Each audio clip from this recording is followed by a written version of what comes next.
jadi kita harus berusaha sebaik mungkin untuk mendapatkan apa yang kita inginkan. Jadi Anda sekalian, jika dalam suatu pembelajaran Anda bisa lebih bersemangat lagi untuk mendengarkan, memahami apapun itu isi materinya, karena itu dapat menentukan kesuksesan Anda sekalian. Jadi kita harus terus bersemangat dan juga berusaha dalam mencapai apa yang ingin kita dapatkan dan apa kesuksesan yang kita inginkan. Sebelum kita masuk kepada materi kita pada hari ini, Ibu minta kepada Saudari Suci Rahmayuni untuk membacakan doa. Bismillahirrahmanirrahim. Dan kepada Saudari Anissa, mohon membacakan Quran Surah Al-Ikhlas.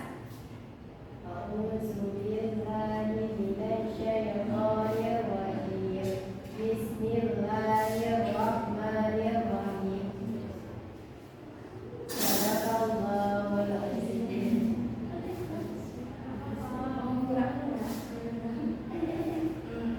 Nah, terima kasih. Baik. Apakah Anda sekalian masih ingat materi kita sebelumnya? Lupa, Bu. Nah, materi kita sebelumnya adalah tentang Khulafaur Rasyidin. Nah, jadi di sini Ibu sudah menyediakan PPT, yaitu untuk media pembelajaran kita. Jadi Ibu akan membuka PPT-nya dan di sini kita akan mendiskusikan secara sama-sama.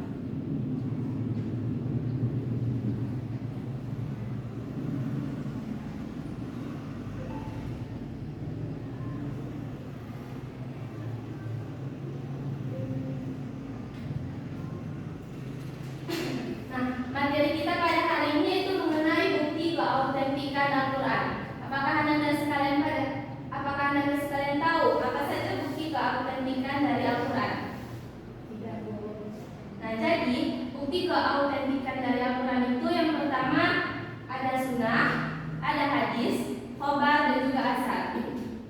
Materi pertama yang akan kita bahas yaitu tentang sunnah. Jadi, di sini kita membahas tentang konsep sunnah. Yang pertama dari konsep sunnah secara bahasa.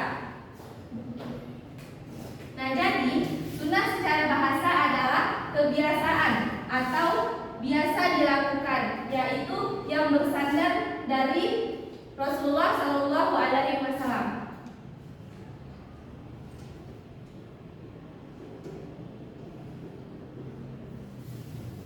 Dan secara istilah, sunnah ini adalah sesuatu yang bersumber dari Nabi Muhammad SAW, baik itu berupa ucapan, perbuatan, dan penetapan, dan juga akhlak yang dimaksudkan dengan bersyariatan bagi kaum muslimin.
Dan secara terminologis, hadis sama dengan sunnah. Namun, hadis biasanya digunakan untuk segala sesuatu yang diriwayatkan dari Rasulullah setelah Nabi kita diangkat menjadi Nabi, setelah diangkat menjadi Nabi, baik berupa perkataan, perbuatan, maupun perilakunya.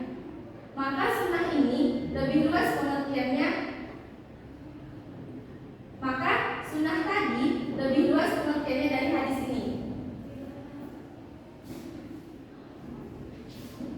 Dan menurut para ulama usul hadis, sunnah hadis ini adalah sunnah qauliyah.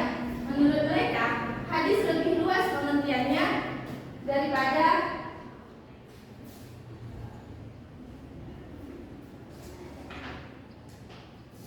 jadi sunnah ini mencakup sabda, perbuatan, dan takrir yang dapat menjadikan dalil dari hukum syara. Dan yang selanjutnya adalah mengenai khabar.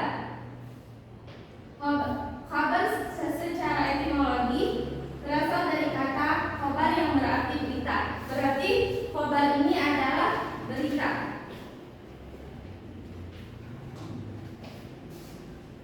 Khabar adalah berita, dan secara terminologis khabar adalah berita, baik berita dari Nabi maupun dari sahabat, atau berita dari para tabi'in.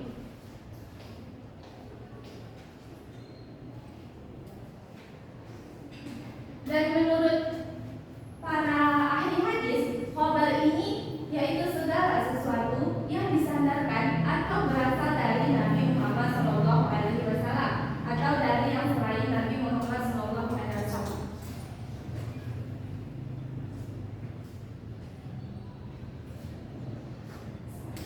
Materi yang selanjutnya adalah asar. Asar secara bahasa berarti bekasan atau sesuatu, atau dapat juga berupa sisa, yang mana sesuatu dan berarti pula nukilan yang dinukilkan karena doa yang berasal dari Muhammad SAW. Dan secara istilah asal ini terjadi suatu perbedaan pendapat dari berbagai para ulama.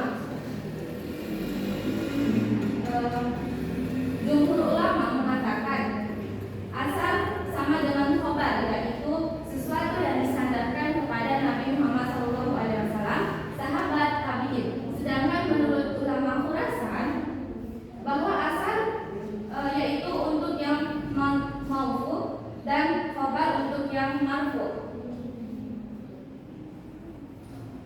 Nah, yang terakhir adalah mengenai perbedaan antara hadis dan sunnah, hadis dan khabar, dan juga hadis dan asar. Yang pertama, kita bahas mengenai perbedaan hadis dan sunnah.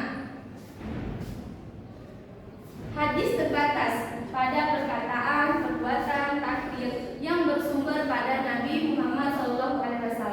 Sedangkan sunnah, segala yang bersumber dari Nabi Muhammad SAW yang berupa perkataan, perbuatan, takdir. Sunnah ini dia sebelum diangkat menjadi Rasul maupun sesudahnya. Jika hadis adalah bersumber dari setelah Nabi Muhammad SAW diangkat menjadi Rasul. Dan yang kedua, perbedaan antara hadis dan khabar.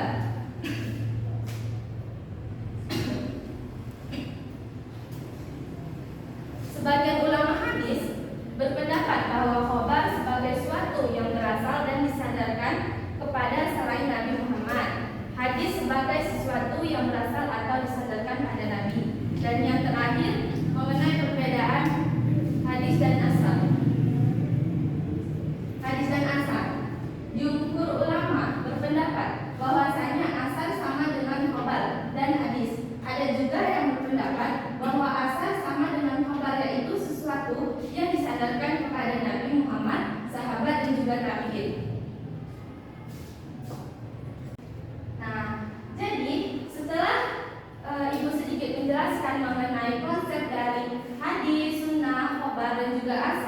Di sini Ibu akan membagi kelompok yang dibagi menjadi 3 kelompok.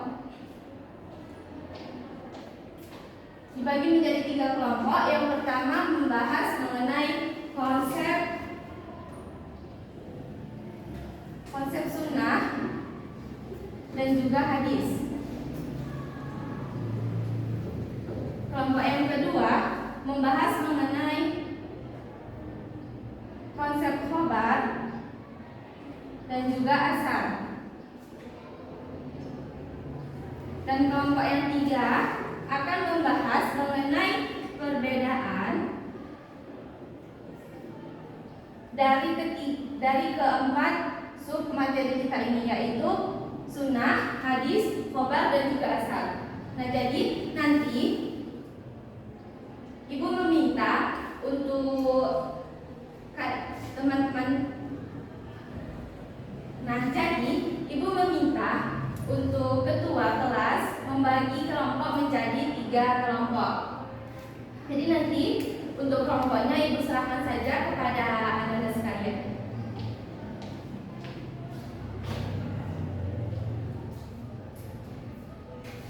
Nah, kira-kira dari penjelasan yang sudah kita bahas tadi, di sini Ibu akan menanya mengenai kira-kira apakah ada yang tahu apa itu khobar, asar, sunnah, dan juga hadis.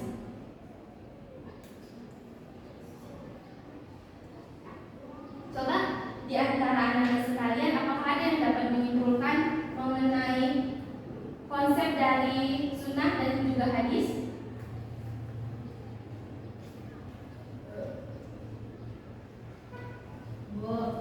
Baik, Suci. Kalau sunnah yaitu panduan moral dan etika yang melibatkan seluruh tindakan dan juga praktek dari Nabi Muhammad SAW. Sementara hadis yaitu berperan sebagai sumber hukum dalam Islam. Nah, jadi hadis ini adalah segala sesuatu yang bersumber dari Nabi setelah Nabi diangkat menjadi Rasul. Sedangkan sunnah segala perbuatan, perkataan yang bersumber dari Nabi, baik itu setelah maupun sebelum Nabi diangkat menjadi Rasul. Dan pengertian, apakah ada yang dapat menyimpulkan mengenai konsep khobar dan juga asar?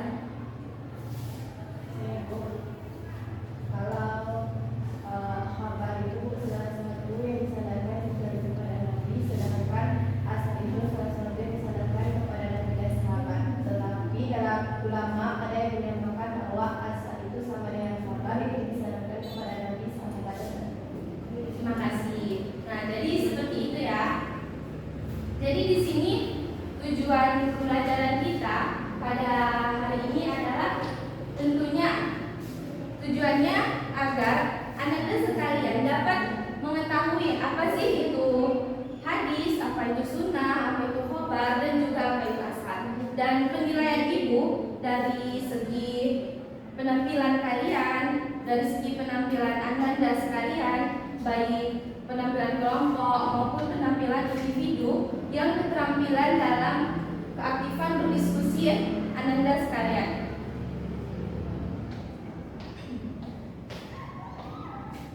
Mungkin untuk hari ini cukup sekian. Ibu akhiri. Mungkin untuk hari ini cukup sekian. Nah, jadi Ibu akan memberikan suatu tugas kepada Anda, yaitu nanti tugasnya Ibu akan mengirimkan melalui WhatsApp group yang berupa nanti Ibu akan membuatnya melalui Google Form. Nah, jadi Anda sekalian akan menjawab soal-soal itu di dalam Google Form. Nah, nanti nilainya akan keluar langsung di Google itu. Mungkin hanya sekian dari Ibu. Ibu akhiri.